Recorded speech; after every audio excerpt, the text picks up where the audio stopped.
Also, if you want people to see your stories, you have to delete your old stories. Did you know that? No, I did not know that. Here Yeah. we're live. We're live. Oh, Wel- nice. Welcome, Oh, hey, everybody. everybody. People to see your stories, you have to delete your old stories. Did you know that? No, I did not. Why are we hearing ourselves with this reverb? Welcome, everybody. Welcome to the Staying Sane podcast. This is actually, for a number of reasons, we're calling this "Don't Watch This Podcast." Really, do not watch this podcast. And the reason we are actually saying that is actually a simple reason. It actually demonstrates a powerful hypnotic principle we're going to talk about in a second. Do you want me to explain it, or would you like to explain it? I would like you to explain it because I'm still doing this to Yeah. inform the Instagram world that we're doing this. Right. So don't watch this podcast. You'll notice an interesting thing that when people feel like they want to change a particular part of a behavior. So like a really good example of somebody who says, I got to stop drinking, or somebody who says, I got to stop smoking. They Don't will, do that. yeah, they Don't will, do this. That. the don't, Stop doing that. don't factor is they repeat over and over in their heads, I must stop do this, don't drink, don't smoke. And they will soon find that they are still drinking and they are still smoking. And in fact, sometimes they have made things much worse. And it's worth finding out exactly why.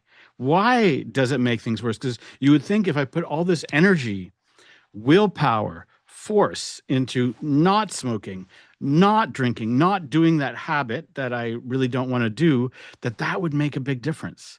But it doesn't. It actually doesn't. And I bet that's why we call this Don't Watch This Podcast. Because, of course, we're thinking it'll make you watch this podcast. But here's the mechanism. At least make you think about watching this podcast, which is the first step to acting on watching the podcast. And that's the sequence. That's the mechanism of the stop drinking.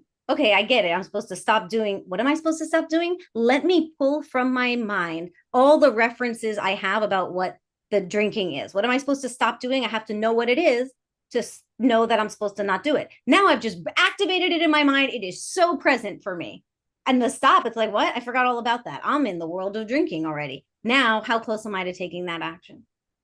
Far. You're far from taking that action. And so let me rephrase what you just said. When you say to yourself, I must stop drinking. I don't drink or I don't smoke. What appears in your mind? A drink or a smoke. Why does this matter? Because there's a huge difference between the conscious and the unconscious. The unconscious is ancient, primordial, powerful. The conscious is linguistic and deliberate. We have control over big parts of it. So we can create a sentence like, I must stop drinking. That's my sentence. And I think, well, I'll stick to my sentence. However, the unconscious has a totally different experience. It just sees what? If I say I must stop drinking, what does the unconscious hear? Drinking. That's right. Drinking, drinking, drinking. And every time you say, I must stop drinking. In fact, if you say it 1,000 times, this was an old way that people were taught to change their behavior. Repeat, I must stop drinking 1,000 times. But in fact, the conscious mind might feel stronger about that, but the unconscious sees drinking repeated over and over again. And you get exactly the opposite result of what you intended. Well, another layer of this is also, it's not just seeing some visual representation of drinking. It's the activation of all the associations with what drinking is for you, means to you, the memories you have about drinking, where those, what did it do for you? There's this sense of drinking, a definition that's not like Merriam-Webster says drinking is blah. It's like the whole, all of your sensory perception, your memories, your feelings, your emotions, your life, it's all wrapped up into what that is. So for me, if I say, stop drinking, stop drinking, stop drinking, easy. It's something I already don't like doing.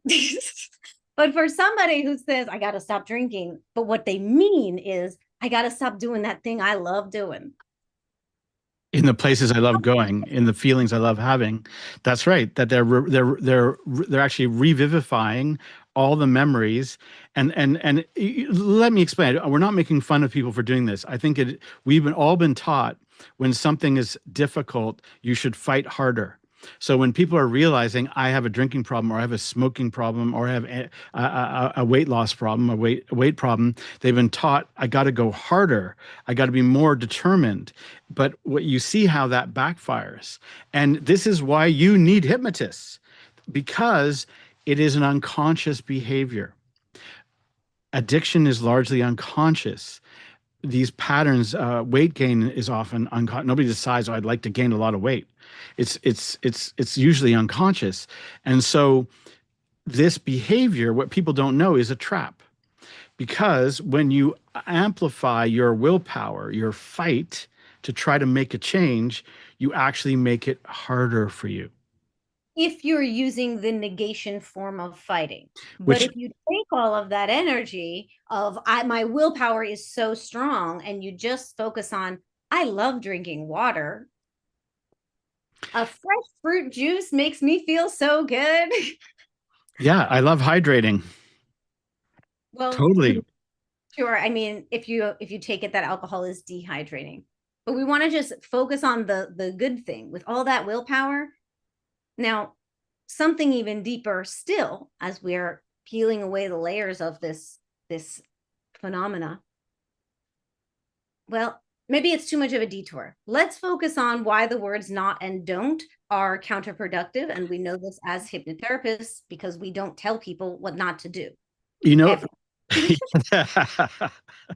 you know what? Something we love doing is clarifying. So let me really try to be as clear as I can. I love it. We're just translating each other back and forth. Yeah. It's my favorite. So here's the point. The conscious mind can understand yes and no. You know, you can understand a stop sign. You can understand, no, I should not drink. That's something that the conscious mind can understand. The unconscious behaves a bit like a kid or an animal. It just goes, like, for example, if I say to you, don't eat that cheeseburger. Don't eat that juicy, delicious cheeseburger. Do not eat that cheeseburger. What you see is cheeseburger. In fact, I often do these exercises where I tell people don't smile. And every time I say don't smile, they actually smile. Because I love that. Right, because in the moment, they don't have time to figure out what I'm doing, and then they smile. And what is interesting is that the don't doesn't matter. And the don'ts don't matter when you're trying to make change. They don't. And there is this is how hypnosis comes in. So we should probably explain. Don'ts don't matter when you're making change. Yeah. Don't matter. Let's look out for the word trying. That's a whole other episode, folks. Yeah. Yeah. That's another trap. Yes. The Cliff Notes version is don't use that word either. Yeah. Yeah. That's right. Avoid trying as well. Avoid trying, and maybe favor just. Well, that's also another episode. So let us explain, though. Let us explain what we mean. So if you're saying to me, oh, you big shot hypnotherapist, so you think you know what you're talking about, you're saying, oh, do not use the word don't use negatives in terms of changing behavior. What are you actually suggesting? And the suggestion is we're not suggesting positivity because positivity is nice or positivity is good. But for example, you gave this example where we say, it's not about saying I don't drink. It's about saying I do drink healthy things. It's not about saying I enjoy those healthy beverages. That's right. They make me feel so good in my body, and I'm grateful that I have the opportunity to drink things like chamomile tea and really experience how people get into this world of tea. There's so many flavors, or I can really start to appreciate my own sense of taste and how my body we can just really make you love drinking water and juice and tea so much that eventually you're at a family reunion and they're like, oh, you're not drinking? And you're like, oh, what? I guess I used to do that. Now I'm just, let me bring you my homemade herbal blend. It's even cleaner example with smoking, where you would say to somebody, so instead of saying don't smoke, what you actually say to, and it's also here, there's a whole part we forgot about. When you have a problem, like a drinking problem, a smoking problem, maybe a weight gain problem or something like that, people come at you they're like, well, I got to talk to you. You really got to stop drinking. And you might have sensed at that moment that they are making things worse. But weirdly, yes, they are making things worse. By telling you, you need to stop drinking, they're actually just going, the you need to part disappears, and you just hear blah, blah, blah, drinking, blah, blah, blah, blah, drinking, blah, blah, smoking. And so that's why the don'ts don't work. So accurate and spot on. You hit the bullseye. That's exactly how it sounds to your mind. Yeah. You don't remember what the person was saying, but you do want to have a drink. You're like, after that lecture you gave me, which was really, you made the I base. go out for a smoke, man. I can't take Yeah, it. I need a smoke, And so so how do we arrive at the answer? Well, we sort of hinted with this idea of like maybe you drink tea, but smoking, I was saying it's even clearer. When you smoke, one of the reasons why people obviously quit is they recognize all the damage they do to their lungs. I had a friend who smoked who said like who refused to run. She said, I can't run because I'm a smoker. I was like, you mean you're just never going to run for the rest of your life? You'll never run again. And so there's all these limitations, hurts, pain, fear of cancer, loss of money, degradation of health, smelling bad, all the things that come with a smoking habit. Those are the real negatives. But instead of going, okay, I must stop smoking, what you want to do is flip it to, I'm going to become a healthy breather. I'm going to breathe well. This is why when people come to me for smoking cessation, I often train people into breath work, which is a great thing to do because it's really a decision to breathe well, to be a great breather. And so when you go, I must stop smoking, instead you go, I must start breathing, breathing well, enjoying breathing, enjoying healthy lungs, enjoying a healthy life. It leads into everything else. Absolutely. That is gold. It is. Yeah, I mean, you're giving away all our secrets here, Yeah. Albert. How we Yeah. change people's lives. But But you let me hit explain. Sorry, go ahead. it's not going to. I mean, look, if it gets you there, I congratulate you completely. If just you just heard us say it and you're like, no, I get it, and now you've changed your life. What a success that is for us to give that gift to you. But in most cases, people really need to be facilitated through the decision at the level of the subconscious mind to make that change, that shift, that transformation in this is who I am, this is my values, this is what's important to me deeply. Not just I'm thinking about it and it seems like a good idea. It makes a lot of sense. This doesn't get you very far. And this is a point we come to again and again and again because that's what makes hypnotherapy so miraculously different and better from most therapies. Because they're up Right. here, just you're scratching the surface. Even when you're scratching the surface and you're looking into the depths, it's like, wow, cool. I went to therapy and we saw like I'm not this, but you didn't go into them. And that's what we're doing in hypnosis. And that's why we can make change in the snap of a finger. I know, look, on this podcast, we're always giving away big secrets of hypnotherapy, but the truth is that you still need, and I would want to do things correctly. You would still want a hypnotherapist to actually take you through the work of changing the patterns. It's not just by saying, I want to be a healthy breather. That's not nearly the same thing as going into hypnotic trance and really seeing and working on manifesting what being a healthy breather really means. And so that's a different game. Um, Yes. So So I want to add that there's a couple of things that I think are important to say on this topic. One is that I'm often thinking of what the like leftist extremists who have a problem with everything. Like I kind of play devil's advocate. Like I never want to offend anybody. So I go to the extreme of like I think it's important to honor that addictions are very complex. They often come from complex trauma situations, especially when we're talking about drinking alcohol. That we're not glossing over these things.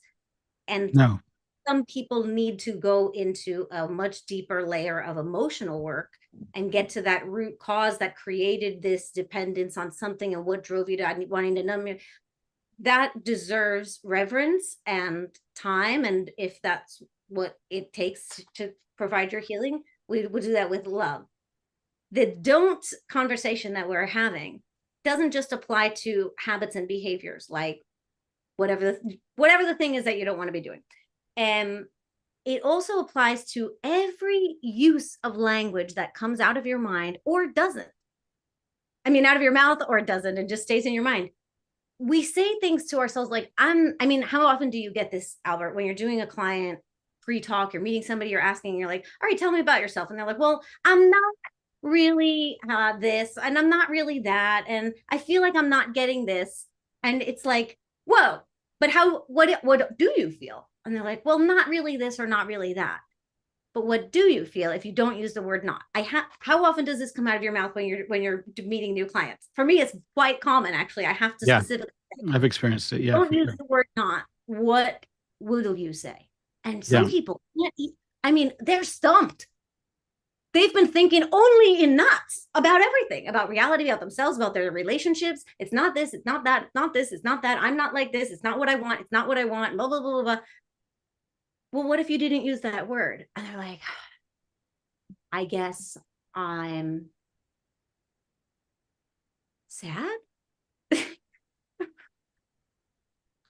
It is interesting. It also explains why good hypnotherapy has a kind of positive or optimistic gleam, because again, you wouldn't phrase things as I am not underconfident. You would be like which sounds better, not underconfident or actually confident? Which sounds better, not depressed or happy? That's right. I wasn't generating good examples, but those were what I had in mind. Yeah. I'm depressed, but how do you want to be? Not depressed. I'm angry, but how do you want to be? Not angry. Not angry. Not angry be if you didn't say not. It also speaks to the power of visualization. So for example, if somebody said to me, I want to be not unhappy, and I was like, oh, do you mean happy? I would be like, what does happy look like? Mm-hmm. What is you being happy look like? And when they start to visualize that, when they start to see that, by the way, the lighting on you is extremely film noir right now with the sun coming through. Like, thank you so much. You just said something happened to my husband. I think he mysteriously disappeared. And so, oh, well, I'll have some of the detectives look into it. Anyways, yes. So, what we were saying, I think I lost our. Sorry, I hijacked. I'm sorry, my beauty is distracting. I hijacked your train of thought. Yes, it is distracting. But the point here is that we're not creating positive imagery for your own life. And actually, we're giving away a secret here. The hypnotherapist is helping you visualize and imagine positive outcomes as concrete, as visually compelling as possible. But you can do that too. When you say to yourself, I'm going to be having a great afternoon. I am already having a great time. That the more detail and the more character you can give it, often the better. And that's because the unconscious will follow pictures.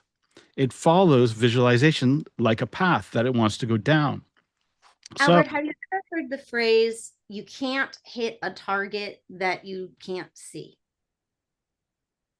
I think I've heard that phrase, but what does it mean? Well, just give it a thought. I wonder if you could consider what it means when I say you can't hit a target that you can't see. Think archery. Yeah. Shoot a bullseye. But where is it? It's in the dark over there. Just shoot blindly and you might get a bullseye. That's how people live their lives. Yeah. Yeah. It's not just a picture it's deeply a subconscious sense, like a dream you're waking up from, where you still feel like I was just at the beach. And it was the strangest thing. Albert was there, but there was also like a panda bear, and you still feel it like I was just and now I'm waking up in my bed. We want to get you into that hypnagogic-esque hypnotic state where it feels so real, and that feeling it, you see it, you feel it, it's all around you. You can even smell the smells like and you're launching yourself into that future. That is hypnosis for manifestation. And that we're always, whether we're using this word manifestation or not, we're always feeding that into the client work. And, we talk about memory reconsolidation, is that I think it stands to reason that when you think about it, when you remember things, how do you remember them? Often with a sense, like you remember perfume, or you remember the color, or the way somebody said something, or the strange look in their eyes. These are all character-based things, and that's because the unconscious seizes on these things because it thinks they matter. When people have traumatic memories, the unconscious seizes on a precise image, often very, very exact, and it goes like, that's what happened, even though the trauma might have been a whole bunch of things. That is because we consolidate around things that are extremely memorable, and that's how we essentially move forward. So and when you reverse memorability, if something is or isn't memorable, is directly correlated to its emotional charge. The That's more right. emotionally charged, That's the right. more you. That's right. And so if you can taste victory, you are more likely to achieve victory.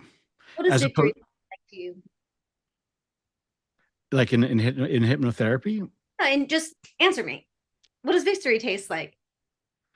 I would say it tastes a little bit like adrenaline, or it tastes like it's a little bit of What does adrenaline taste like? well, it has a little, I'm going to say iron. I was going to say blood, but it sounded a little rough. But I would say victory tastes a little bit, has a little taste of blood to it. But that's because when you exert yourself, you sometimes taste a little bit of blood. And it's not somebody else's blood. It's your blood. I got that. Sure. Yeah. Like you got knocked around a little bit, but you're emerging and you wipe your eye, and it's like, that's my blood, sweat, and tears. That's right. That's right. That's what victory tastes like. Cool for you. Yeah. Nice. This is what does victory taste like for you? It's hard because I have a mouth with a coffee. I'm drinking this mushroom coffee. Oh. About this. So I got a lot of that. But you could do an ad for mushroom coffee. Victory tastes like mushroom coffee. Mud water. I would say if I wanted to sense it, I would strike a power pose. Right.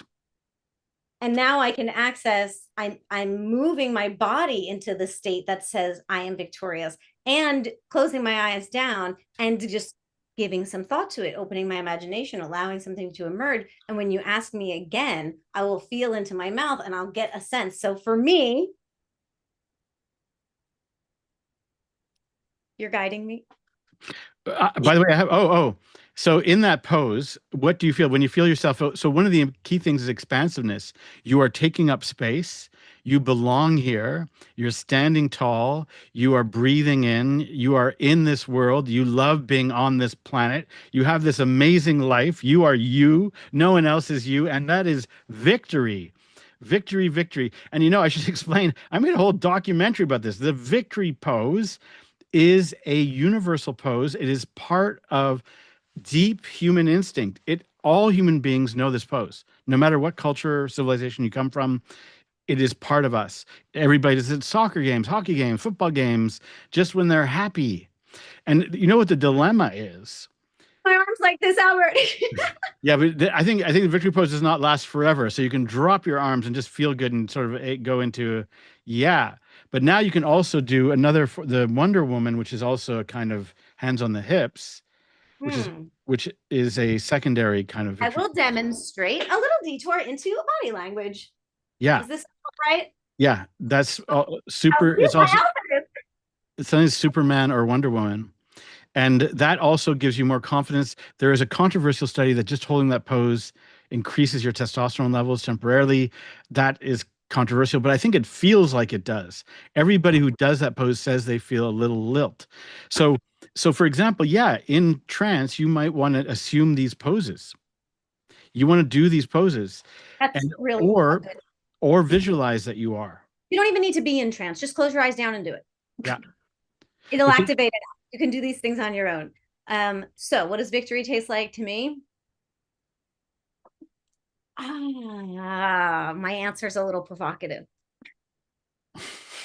Um, Let me guess. A lovely French onion soup. A Yes, a lovely French onion. That's exactly right. So we're Some people coming would say back. a big cigar. Some people like smoke. I don't smoke cigars, but they would be like, ah, big gold cigar. Men would say that. A woman wouldn't say that. No, you're right. You're probably right. Okay. Nots, don'ts, and the like. Nots, don'ts, and the ilk. Why we shouldn't use negations in our self-talk or hypnotic programming suggestions. You can use it to mess with people, but that, for example, that's what we're doing with the title of this podcast. We're saying, giving the example. If we say, "Don't watch this podcast," people will go, "Why?" And they're also in this sentence, "Don't watch this podcast," are the words, "Watch this podcast." So hopefully you're watching. Hopefully you're loving it and enjoying. The point I was just about arriving to before I interrupted myself to be silly with you, is notice your own language use. I mean, self-awareness is fundamental to self-transformation. Don't underestimate how important every word that you say truly is. And notice where you're using negations like not or don't in your self-referencing. Because in your defining yourself by what you aren't, you're still defining yourself in a sense. And if your words are inherently negative, like I am depressed, this is a whole thing. We're giving away gold nuggets on this episode. This is You're, very important to me, and I like to repeat it a lot. but you know who's big on that is Bruce Lee. Bruce Lee famously said, not to speak negatively of oneself because your unconscious is listening. Mm. And so even if you say, yeah, when you say like I feel like a big loser, that might be kind of true. That's how you really feel. That you should. I don't think it's disaster if you say that. And then sometimes if that's how you really feel, you should say it maybe. But your unconscious is listening. Yes. So the point that I like to repeat and drive home is with the use of I am. So if you're having an experience of depression, don't deny it, don't suppress it, don't cover it up, don't pretend to be something that you're not. That's a huge mistake in every case. You got to be face to face with who you really are and what's going on and confront yourself with a loving, attentive desire to improve. If you are in this language of I am depressed, I am sad, I am angry, your identity is in this negativity. So, what is a simple fix that can really change your life if you choose, you know what, I'm this way from now on, I'm doing what she said. I'm feeling depressed. Just make am feeling. I'm feeling sad. I'm feeling depressed. I'm feeling angry. Now, you can continue to create lingual and phonetic distance between the sense of I and whatever the thing is with even more words. I'm having an experience of the feeling called sad. Wow, I just distanced myself tremendously from it. And with each little bit of distance I get in my conception of my relationship to that state of being, I get a higher and clearer vantage of what's really going on. And I return to myself. This is so important. Now, I want to play devil's advocate because if I were listening to this podcast, I might say, hey, you guys just told me that if I want to stop drinking, but I tell myself don't drink, then what I'm hearing is drinking, drinking, and therefore I'm creating more drinking. So now you're telling me that if I'm not happy, I should not say I'm not happy because aren't I focusing on the happy? You just told me the brain doesn't understand not. And this again is something that's related to what I shared in the beginning, where what does that drinking mean to the person who has problematic? It's something they really, really want to do. If your definition of happy or fulfilled or how, with love in my life, if your definition of those things that you decide you are not, is by definition, it's something you want and do not have access to. It's like, I want to live on Mount Everest. Like, well, I'm never going to live on Mount Everest. If I desperately wanted it and couldn't have it, I would still be defining myself. That word would mean for me, I'm in pain. Happiness means I'm in pain. So you are negating not, but you're still returning to your own personal dictionary of what these things mean to you. And with a highly specialized, qualified, and well-trained hypnotherapist, we redefine these words so you have healthy associations so you can bring more happiness into your life and not think that happiness is something scary because the last time I was happy, I got hurt. So I'm not feeling that anymore. We got a lot of work to do in your subconscious mind. You don't want to get on our calendars pretty much now, there'll be some links there. If I can clarify, because I know today we're in the business of translating each other, I think what you're saying, I think what you're saying is a good example. When somebody says, I am depressed, they literally, if you look at that sentence, I am depressed, actually means kind of like you are depression. Mm-hmm. That's what it kind of says. Like literally, there's a pile of depression walking around. That is not really who you are. Maybe you're experiencing the state of depression. Maybe you have been for a long time and you feel really overwhelmed by it, and doesn't mean. This is a big issue in healing, where people say it's important not to over-identify into your condition. So for example, when people sometimes have cancer, you would not say, hi, I am cancer. You would say, I have a cancer condition, or I have this form of cancer. But that's sort of what people do when they identify into a condition. It would be like saying, I'm cancerous. Yeah. Hi, I'm cancer. It would be exactly that. Imagine you go to the oncology department and people are like, I'm cancerous. But you go to the psychiatrist's office and people are saying, I'm depressed. Yeah. What if we really start to get it that analogy is for real? I'm like, wait a minute, stop saying that about yourself, dude. Stop. Because the unconscious is listening. Yes. And why does that matter? Because the unconscious then assumes that's who you are. That's your role in life. You are depressed. That's your role in life. So that's Bruce Lee's point, and it's not that you need to paper things over. It's not that you can't use strong language to describe a negative condition. It's that your role in life is not to be depressed, and also to recognize your own flexibility. You can be a wonderful, flexible, multimodal human being who experiences depressive states. Maybe you experience them a lot. That all those things are okay, but you are not a walking pile of depression. Or whatever thing you are with this example. Yes.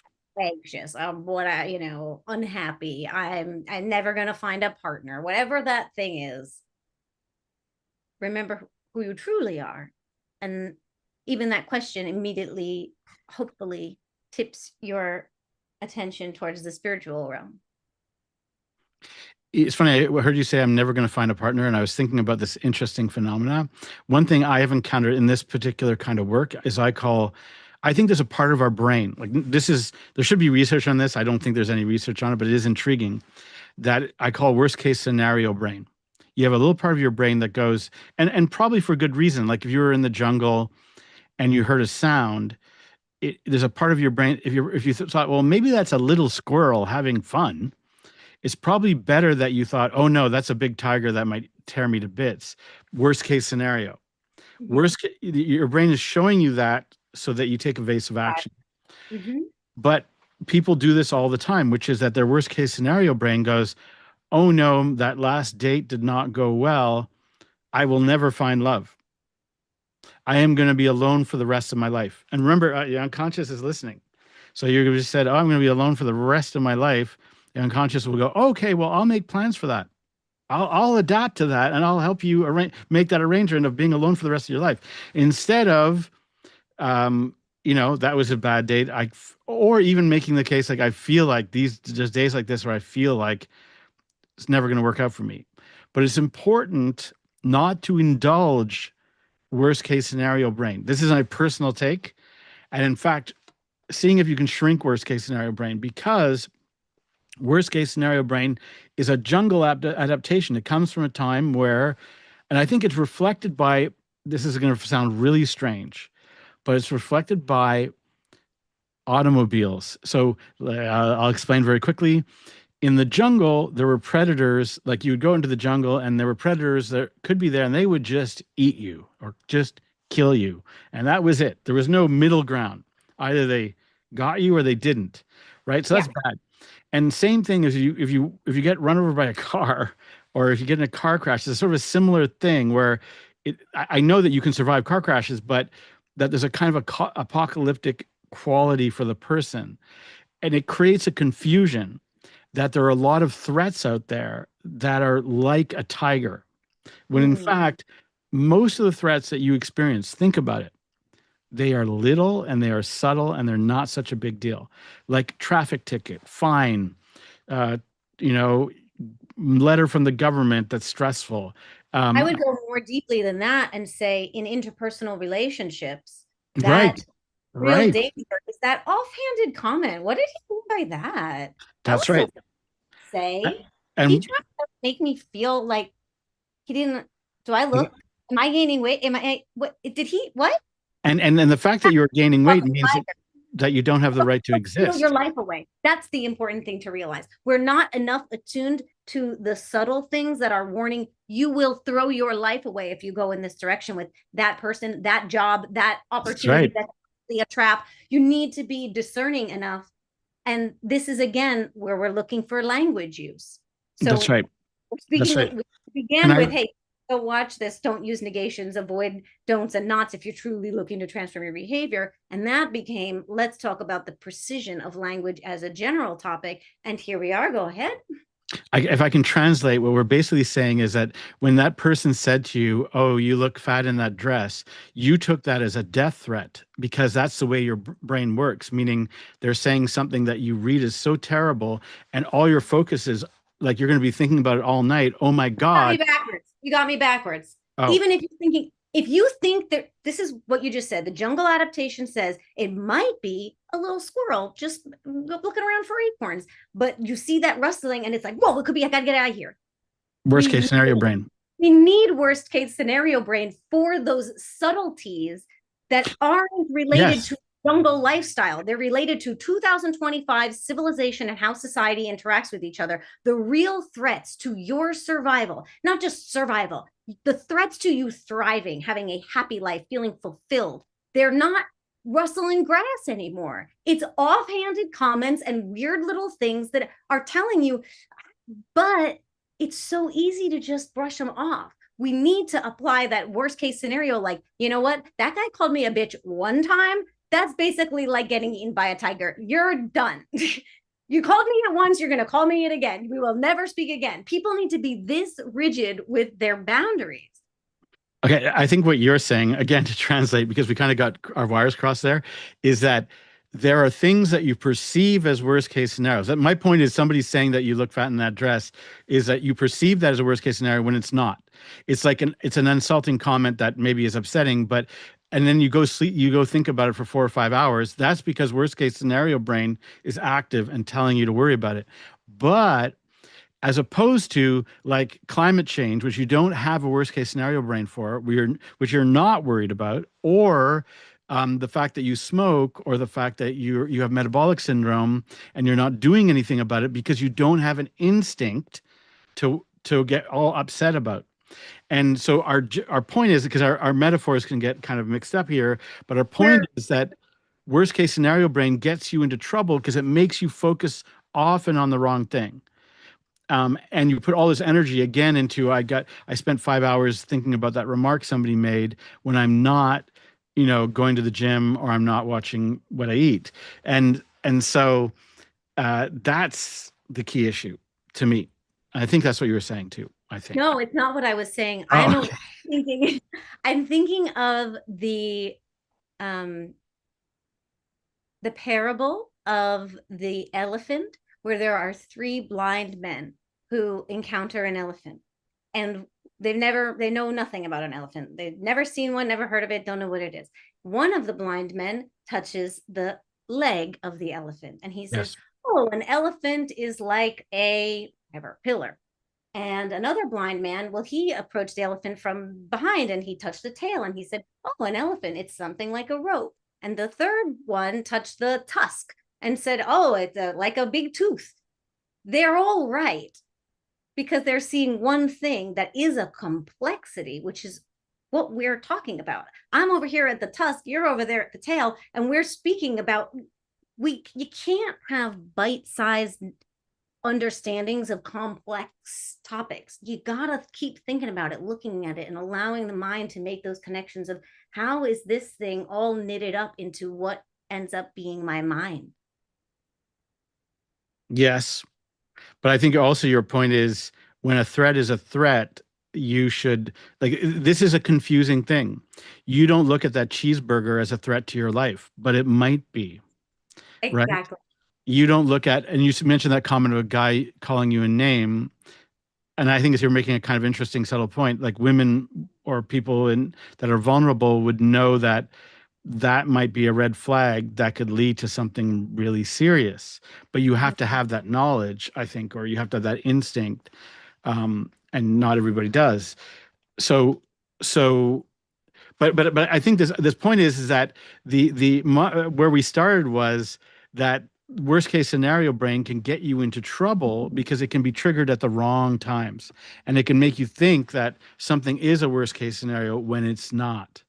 You Exactly. know, And the that reverse is true. Something is clearly telling you this is the equivalent of a tiger's about to jump out from behind that tree and take your life away from you. And you're like, oh, it's just a. And somebody might say, maybe even to elaborate on your point, somebody saying that guy calling you a bitch, somebody would say, well, wait, isn't that worst case scenario brain? I think it's interesting if you explained it. Isn't that worst case scenario? Aren't you kind of overreacting? Why is that a big deal? Hmm. Wow. Because it needs context. I think it needs context, right? I don't know. I love that. I love this perspective shifting. Because it's true. It's like what? He just, he lost his temper for a second. What's the big deal? Blah, blah, blah. But for me, I've said it multiple times in our episode here today. I'm listening to every single word that a person speaks, their word choice, their inflection. And I know, like I shared with you earlier, and here for our listeners, I was on an online dating app and I found this man. I got a message from this man. Oh, hey, Cassandra. And I look at his profile. There's maybe 100, 150 words total on the whole profile. 3 of them are the word hate, and one of them is the word piss. This is a dating profile. This man is looking for a woman to date. By the way, this is an exercise in understanding the unconscious, because the conscious mind could go, well, the hate is within context. Like I hate, sushi or something like that. But what does it say? What does the unconscious see when it looks at that profile? This is a hateful person. Right. And a person who thinks about piss. Yeah, Yes. that's right. And the person who thinks that those are okay things to put in this is your best foot forward to attract a woman. Right. And there's the association factor. So when people go, wait, who was that guy I was sort of looking at in the profile, the hate piss guy? Basically that's the association. That's the unconscious association. You want to be more like instead of the hate piss guy, you want to be something else. So I would say I'm willing to argue that for me, it is a benefit to your relational well-being to have hard boundaries and to never go, that's just worst case scenario brain saying, just because he like put me down and belittled me once, he had a bad day at work. It doesn't mean he's a bad guy. It does mean he's a bad guy. He's not a good partner. He's not capable of being loving. You don't ever belittle or criticize your partner or tear them down. Ever. In a healthy relationship, it doesn't even slip out. Or could I interpret it this way? What I interpreted from that is that there are men we know, and let's be honest, that there's a history of misogyny, hating women in our culture, and that there are men who think that deep down, women are bitches. That's what you're saying. Deep down, or when you really get down to it, Women are bitches. They're not mothers, sisters, sustainers, lovers. They're bitches. And so if that's what that is revealing, Yes. then that explains why that's a red flag and you would not proceed. And the point is that you should pay attention to that. That is worst case scenario brain actually helping you in this, or that's when worst case scenario brain should fire. Yeah. This was my original point, was we want to put worst case scenario brain to work for us by bringing consciousness and presence as in what year is it, what day is it, where am I in human space and time. I'm not in a jungle, not in a tribe, I'm not running for my life picking berries and chasing boar. I'm living in an apartment in a city, and the real reality of what is life for me is my quality of life. I'm going to protect it like it's my life, the way that my distant ancient ancestors protected their lives by running away from snakes. I'm going to run away from anything that is a threat to my happiness. Now, if you're traumatized, you'll misfire too much. The sweet spot is saying, okay, I'm not a soup of trauma responses that are like, he didn't text me back, it means he hates me, and Cassandra said that I gotta protect myself. No, it doesn't feel like that. It's not going to be like that. The healthy way is I can discern these things might even threaten me a little bit for my insecurities, for stuff I haven't healed yet. It makes me uncomfortable. I wish he texted me back. But I have the discernment and the wisdom and the inner strength and empathy. Sometimes people get caught. It's all okay. I'm calm. I'm okay. I'm safe. I'm fine. This is not really a threat. He said his mother was a cunt. All right. I'm out. But by the way, it's really intriguing about what you just said, and I think this is also important for people that are, because sometimes it sounds like we're getting down on, as hypnotists, we're getting down on the conscious mind. Conscious mind, we're all about the unconscious this, but what you just demonstrated is the role of the conscious. The conscious is what makes these determinations. It goes, I feel like this is a threat. Is it? And then determines, yes, it is. Or the contrary, it goes like, I feel like this is a threat, but no, it's not serious. And then these are all conscious interventions. The conscious mind is a beautiful thing. We're not here to say it's not. It is a beautiful thing. It just has flaws. And it also is a kind of Napoleonic figure. It thinks it's in command of the ship, but the ship is a complex beast, That is true. And I will add, I don't want to say the conscious mind has flaws. For me, I don't want to use that word, as we're here speaking about really being particular with word choices. I will say the conscious mind has functions, and it's very good at doing some things, its roles. What we've done in our getting lostness from the holistic model of being a person is give the conscious mind all the roles. Right. You are conscious mind. You're going to do this. You're going to do that. You're going to do it all. And if something I got a feeling, I'm not going to listen to that. Conscious mind, tell me what to do. That's right. I'm not going to use my imagination to picture myself succeeding. That's silly. That's stupid. Conscious mind, make an Excel spreadsheet. Enjoy plateauing for the next 20 years. No, you're dead right. And that is the result of, I would say, both our education system and our work culture, is this extra elevation of the unconscious of the conscious, and a suppression of the unconscious. And because of that, people are unfamiliar with their unconscious. They don't know who their unconscious is. And these people are often experts on their conscious mind. They are aware of all their thoughts, and and they also are siding almost all the time with their conscious. Sorry, the words get mixed up. And what's interesting is that those people tend to be overwhelmed over time with unconscious troubles, meaning addictions, tics, these things that are actually outside of their control spectrum. They have no means by which to get control out of their tics, or of their habits, or their angry outbursts, which are essentially a result of unconscious feelings or behaviors. Yeah. Yes, the image came to me while you were speaking, that your feet are really, really good at walking. But what we're all doing is trying to drive cars with our feet. Right. That's right. And we're also telling, and we get mad at the feet that they're not better at, driving. Yeah. Yeah. Conscious mind, solve this problem for me. Solve it, solve it. Think about it. Think about it more. Talk to people about it. Write about it. Make a list. Go talk to pay somebody more money to talk about it. Maybe they have a better opinion. Think about it, analyze it, get to a solution, look at it, break it down, dissect it. Get it. Okay. How far has that gotten you? How much have you thought about this problem? If you still have it, your conscious mind isn't going to solve it. To be fair, though, there's some really crazy research. I just find this mind blowing that what makes humans extraordinary is some aspect of our conscious mind. And I'll give you this weird example. Let me explain that. A million years ago, when they look at sort of evolutionary science, we had far smaller brains, and the prefrontal cortex, this part of the brain, was tiny. And over a million years, the brain went like boom, it like this giant loaf, right? And it did it so aggressively, apparently, it hit the front of the skull. It went like the brain expanded and hit the front of the skull. And that's why the brain curls here. It curls underneath because it's like skull's in the way. And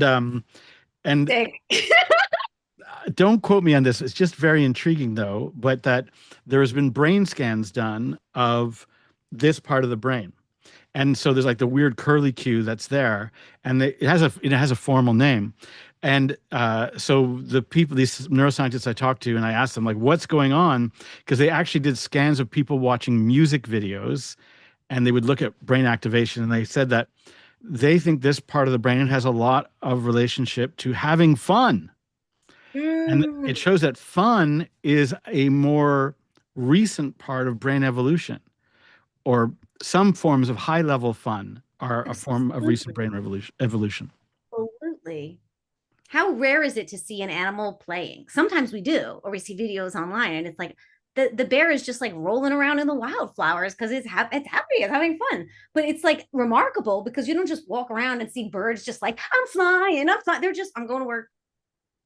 Well, particularly reptiles. You never see reptiles telling jokes, and reptiles do not laugh. The reptiles don't laugh, but there is some evidence that animals laugh.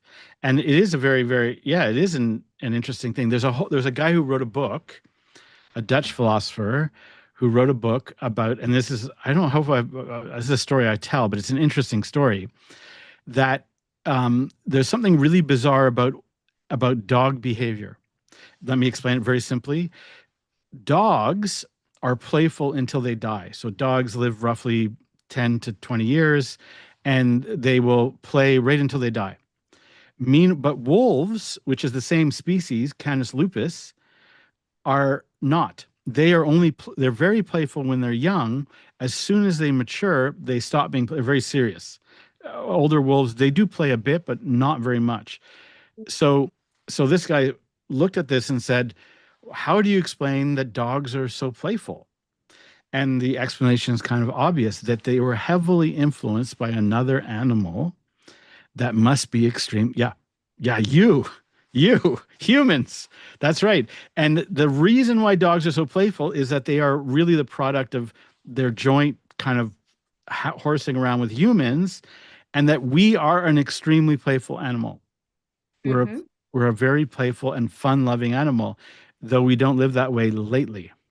Right. And we'll have a separate episode all about this, because we were just speaking privately about the intelligence of silliness and playfulness, and how it shows flexibility of mind, mental flexibility and adaptability, and also like trusting that it's safe to be silly, to show your teeth, to take a risk and maybe make a joke that might not be a hit. Yeah. And that display of safety and it's health.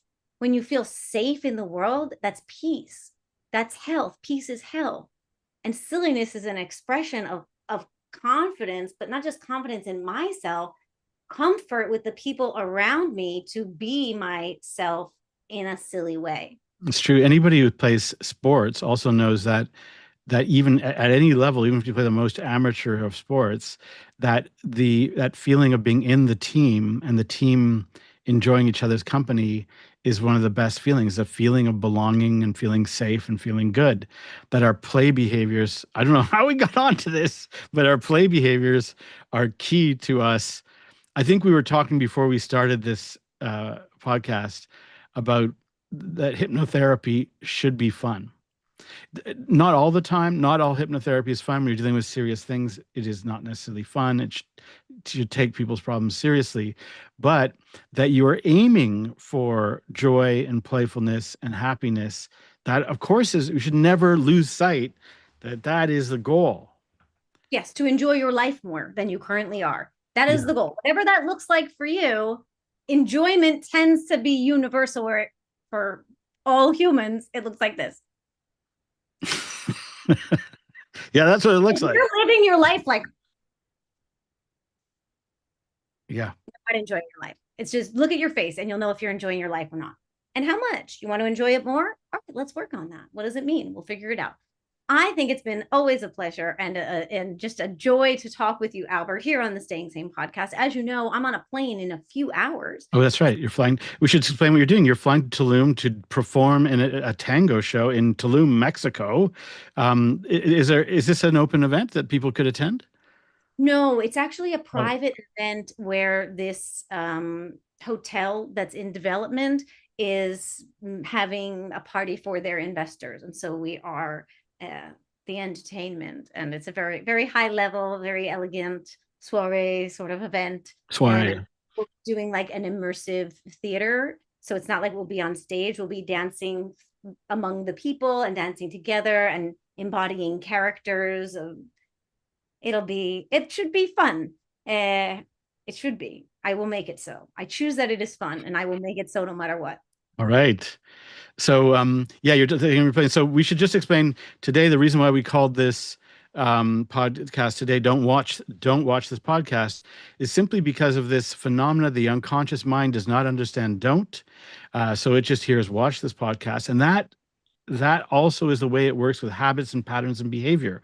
If you keep telling yourself, I must stop drinking, go ahead, or I must interrupt right now, go ahead. Because I don't agree that with the statement that the unconscious mind doesn't understand not. It understands it, but it just filters it out.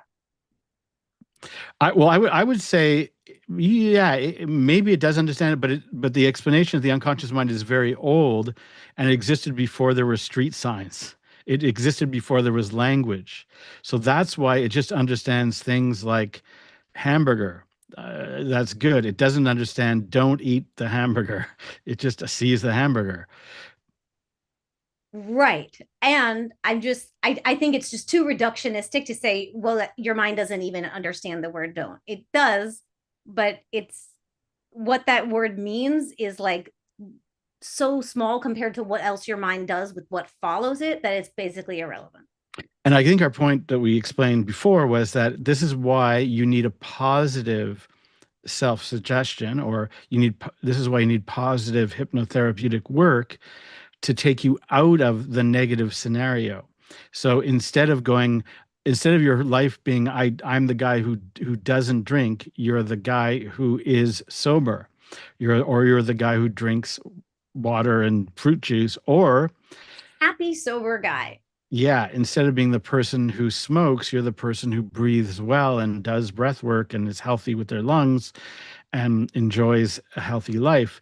And that's really true when you meet people who have surpassed or broken through these challenges. They don't go around saying, I used to be a smoker. Well, they might say that, but they also say like, now I'm like, I jog and I'm healthy. They need that often as part of the process to move forward. If you want to quit smoking, hypnotists are you just come. Sign up. We'll get you off cigarettes real fast. Drinking, smoking, weight loss is particularly good for the reasons that we explained today. And if you are just joining us, I think the podcast will be on the channel and you can see it all in its madness.